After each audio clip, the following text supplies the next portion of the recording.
In this video, I will show you how to clean up your Google Drive. Go to Google One. Visit one.google.com and sign in with your Google account if you haven't already.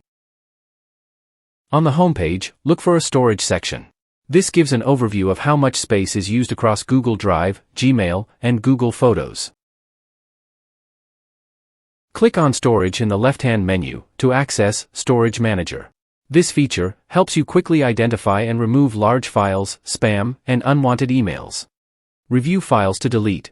Google One will categorize files taking up significant space, including large files in Google Drive, example videos, PDFs, zip files, emails with large attachments, or emails in spam or trash folders, photos and videos that are unnecessary or can be compressed.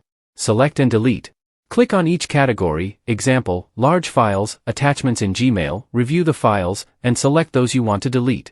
After deletion, ensure you empty the trash folders in Google Drive and Gmail to free up space, as items in trash still count toward your storage until permanently removed.